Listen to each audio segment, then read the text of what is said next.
yang merusak akhlak kepada Allah, yang merusak tauhid setelah syirik, bisa juga berbentuk nifak.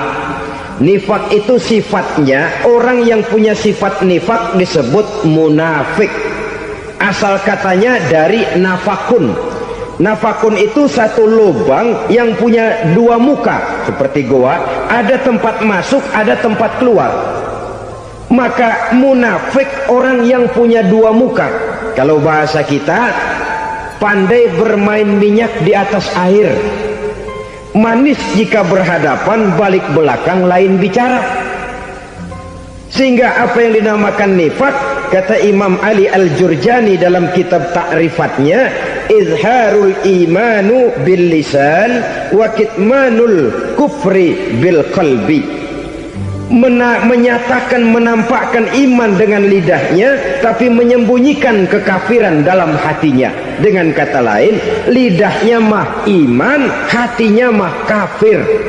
Padahal hati itu yang dilihat, padahal hati itu yang dinilai.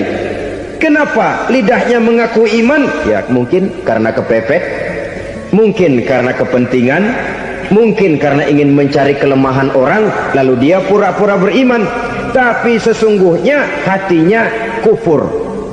Ini merupakan penyakit munafik. Dan terus terang, menghadapi orang munafik jauh lebih berat daripada menghadapi orang kafir. Kenapa? Munafik ini kan musuh dalam selimut. Mau dibilang musuh nyata-nyata, apalagi di zaman Rasul ya, ketika periode Madinah, berat sekali menghadapi orang munafik. Mau dibilang kafir, kalau ketemu assalamualaikumnya medok juga. Mau dibilang mukmin, di belakang ngegerundel, nyari-nyari penyakit, nyari-nyari lantaran, mencari-cari gara-gara. Kalau kafir jelas kafirnya, kalau musyrik jelas musyriknya. Tapi munafik, di depan kita dia mengaku beriman, di belakang kita dia caci maki kita. Maka demikian rupa watak orang munafik, Allah benci betul. Sampai dalam Quran orang munafik itu divonis innal munafikin fid darkil asfal minan nar. Orang-orang munafik di dasar jurang neraka yang paling bawah, keraknya neraka. Saudara-saudara kaum muslimin rahimakumullah, sebab munafik sangat berbahaya, membahayakan umat, membahayakan agama. Di depan kita mereka ngaku pura-pura beriman, kalau pidato luar biasa memuji agama setinggi langit, menampakkan seolah-olah dia orang yang dekat dengan agama. Saudara-saudara, agama penting, agama mutlak. Tapi yang ngomong begitu agamanya apa? Remeng-remeng. Cuma sekedar lipstick, cuma sekedar dekorasi, cuma sekedar kamuflase, buat ngibuli orang lain. Dia mengaku beragama, mengatakan agama mutlak, menganggap agama penting, seolah-olah memperhatikan benar tentang tatanan kehidupan beragama, tapi sebenarnya di hatinya tidak lebih berkecamuk penyakit-penyakit kufur. Maka sifat munafik ini termasuk menodai tauhid, artinya merusak akhlak kita kepada Allah Subhanahu wa ta'ala. Sifat yang ketiga yang juga merusak akhlak kita kepada Allah dinamakan riddah. Riddah itu sifatnya, orang yang punya sifat riddah disebut murtad. Murtad keluar dari Islam. Keluar dari Islam tentu tadinya di dalam Islam. Oleh satu perbuatan dia bisa menjadi murtad. Misalnya tadinya dia iman benar kepada Allah, tapi melarat. Kadang-kadang sehari masak, 3 hari libur. Akhirnya oleh kesulitan ekonomi dia tidak kuat. Ada yang menawarkan kebaikan, dibawain supermi, dibawain obat-obatan, diberikan beras. Goyah imannya, keluar dia dari Islam, ikut agama orang yang memberikan pertolongan kepadanya, memilih kesenangan sebentar dengan mengorbankan kebahagiaan yang kekal. Maka orang semacam itu riddah sifatnya, murtad orangnya, keluar dari Islam. Dan yang menyebabkan kita murtad bukan cuma orang nyata-nyata memproklamirkan diri keluar dari Islam lalu mengikuti agama orang lain, bukan cuma itu. Mengakui ada Rasul lagi sesudah Nabi Muhammad bisa menyebabkan kita murtad. Mengingkari nikmat Allah bisa menyebabkan kita murtad. Meyakini semua agama benar bisa menyebabkan orang menjadi murtad. Meragukan kesempurnaan dan kelengkapan Al-Quran bisa menyebabkan orang jadi murtad. Mengingkari sunnah bisa menyebabkan orang menjadi murtad. Banyak hal-hal yang bisa mendatangkan penyakit riddah dan membuat pelakunya menjadi murtad, dan ini menodai akhlak kita kepada Allah Subhanahu wa ta'ala. Itu tadi kufur iman, saudara-saudara. Nyata-nyata mengingkari Allah, baik dalam bentuk syirik, nifak ataupun riddah. Kufur yang kedua dinamakan kufur nikmat.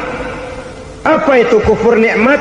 Sitru nikmatil mun'im au ya'malu fi mukhalafatil mun'im.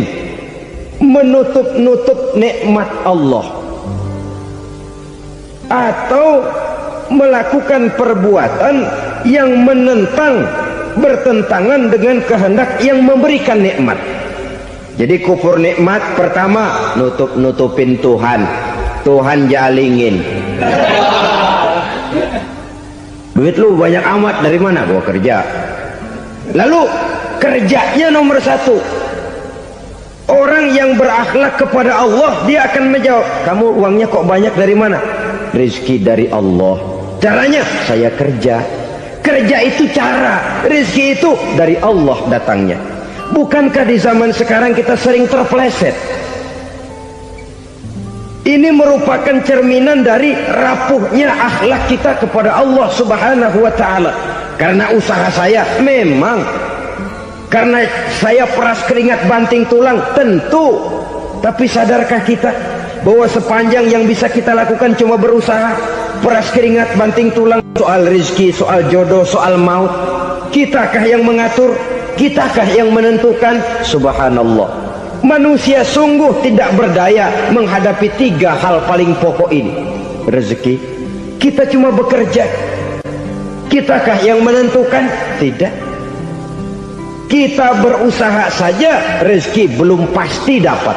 Apalagi kalau kita tidak berusaha. Jangan terjebak dalam fatalisme. Belum perang udah nyerah. Emang dasar rezeki datangnya dari Tuhan, gak usah kerja, dan ntar juga kalau dia datang. Dari mana datangnya?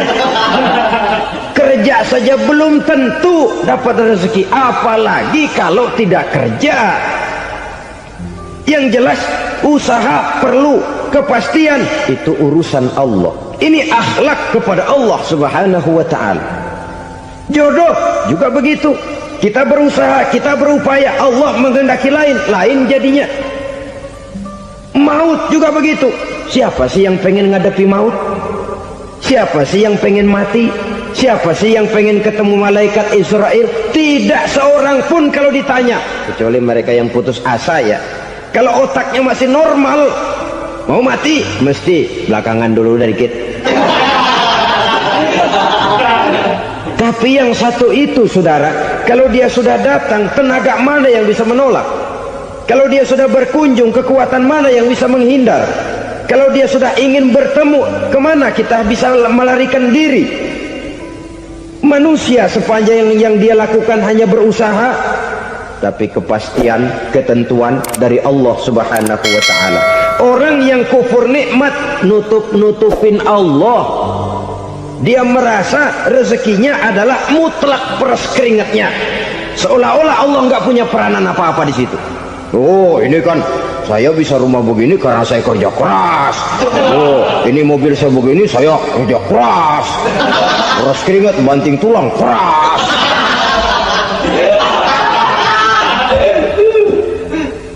Saudara-saudara kaum muslimin rahimakumullah. Jadi menutup-nutupi Allah. Akibatnya nanti kalau dia berhasil, Allah ketutupan.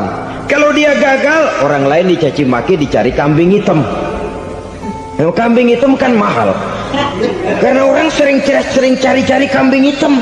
Jarang orang mau jujur kalau bertemu kesulitan lalu mencari sebab pada dirinya sendiri.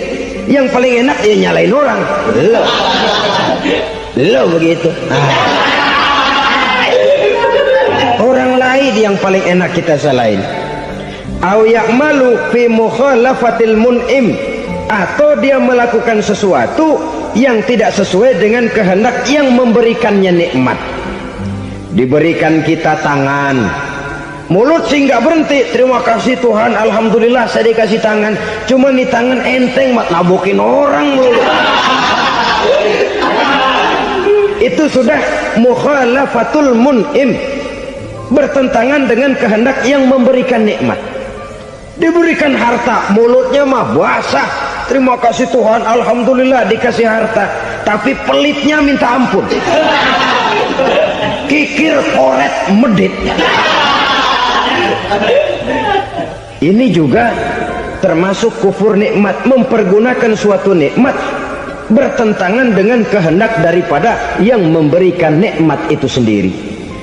Saudara-saudara kaum muslimin rahimakumullah, oleh karenanya kufur iman memang lebih bahaya daripada kufur nikmat. Tapi jangan lupa, kufur nikmat bisa menyeret orang kepada kufur iman. Nah kalau Allah udah dialingin, Tuhan sudah dinomor duain, lama-lama kenapa dia tidak mendewakan dirinya sendiri, mendewakan pangkatnya, mendewa-dewakan otaknya, mendewa-dewakan kemampuannya? Pada awalnya dia memang cuma kufur nikmat, tapi lambat laun kalau ini tidak diobati secara pasti orang akan mengarah kepada kufur iman. Bisa berbentuk syirik, bisa berbentuk nifak, bisa berbentuk riddah. Saudara-saudara, oleh karena itu menjaga akhlak kepada Allah mutlak penting. Sebab apa? Kita tidak berakhlak kepada manusia saja, kita dikucilkan dari pergaulan. Kalau kita tidak berakhlak kepada Allah, dikucilkan oleh Allah.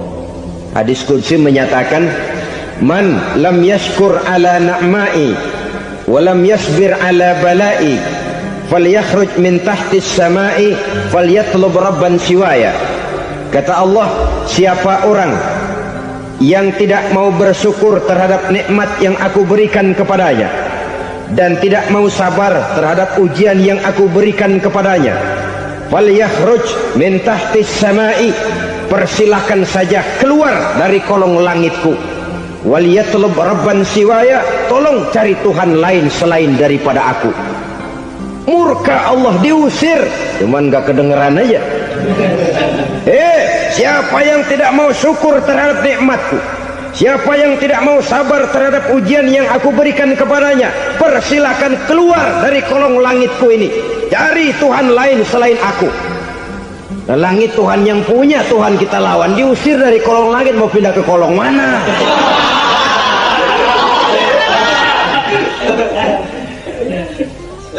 Jadi jangan merasa kufur nikmat kan enteng. Iya, kelihatannya begitu, tidak sebahaya kufur iman. Tapi kufur nikmat ini merupakan anak tangga yang kalau kita sudah mulai naik, kita akan naik terus sampai kepada tingkat di mana kita mengalami kufur iman.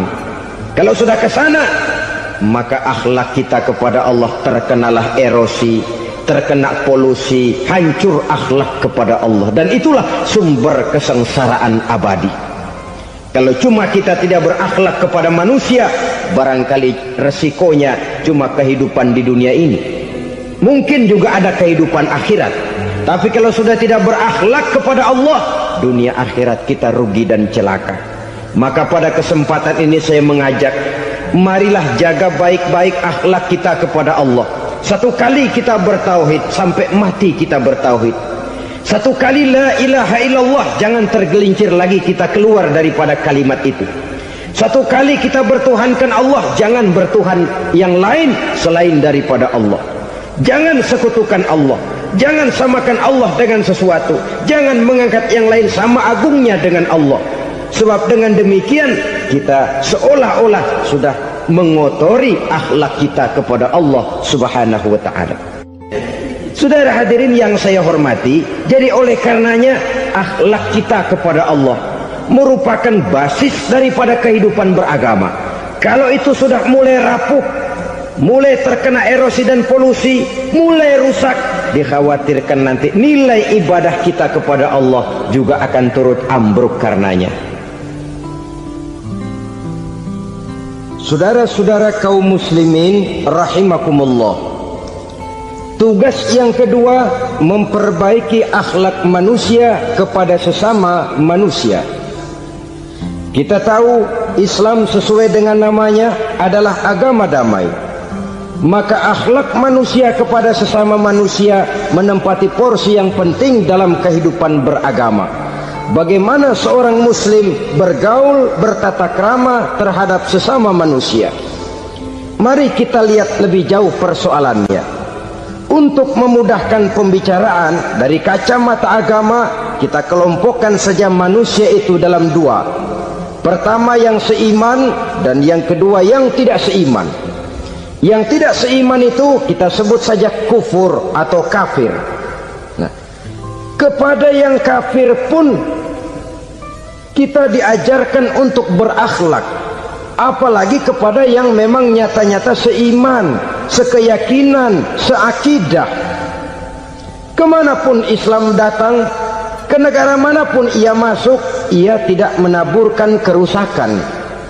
Jadi tidak benar kalau orang pernah itu menggambarkan, saking sentimennya seorang orientalis pernah menggambarkan Nabi Muhammad di tangan kirinya Quran, di tangan kanannya pedang, menggambarkan seolah-olah Islam dikembangkan dengan kekerasan. Sebenarnya tidak sama sekali. Kalaupun dalam sejarah perkembangan Islam pernah terjadi perang, maka perang dalam Islam sesungguhnya apabila kita amati sejarahnya bukan untuk memaksakan agama, karena memang agama tidak bisa dipaksakan, tetapi justru untuk mempertahankan agama dari segala macam hambatan, rintangan, hinaan dan fitnahan. Tapi kemanapun yang jelas Islam masuk, dia tidak pernah membuat kekacauan, kerusuhan ataupun penghancuran. Candi Prambanan bahkan dipugar, gereja-gereja tidak ada yang dihancurkan oleh umat Islam. Kenapa? Islam agama damai. Soal agama, soal lakum dinukum waliyadin, la ikraha fid din, qad tabayyana ar-rusdu minal ghayy. Tidak ada paksaan dalam beragama, sebab nyata yang benar dengan yang tidak benar. Belum pernah ada orang kafir masuk ke perkampungan orang Islam lalu dikejar-kejar, diteriakin kafir, kafir, sunatin.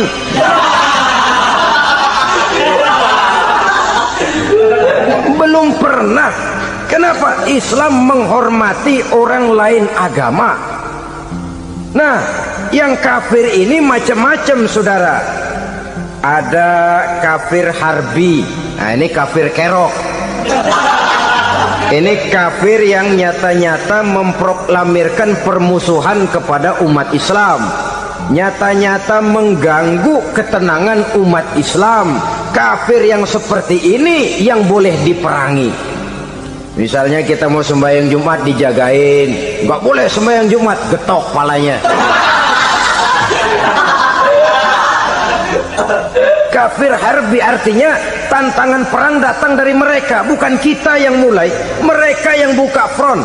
Prinsipnya umat Islam tidak boleh mencari-cari musuh, tapi pun tidak boleh lari kalau ketemu musuh. Musuh jangan dicari, ketemu jangan lari. Karena itu kesan seolah-olah umat Islam ini teroris, umat Islam ini destroyer, umat Islam ini sering menimbulkan keonaran, kerusakan, sungguh satu fitnahan yang sangat keji. Umat Islam adalah umat yang cinta damai. Islam di masa perkembangannya masuki Eropa melalui Selat Gibraltar, Jabal Tariq, memasuki Spanyol.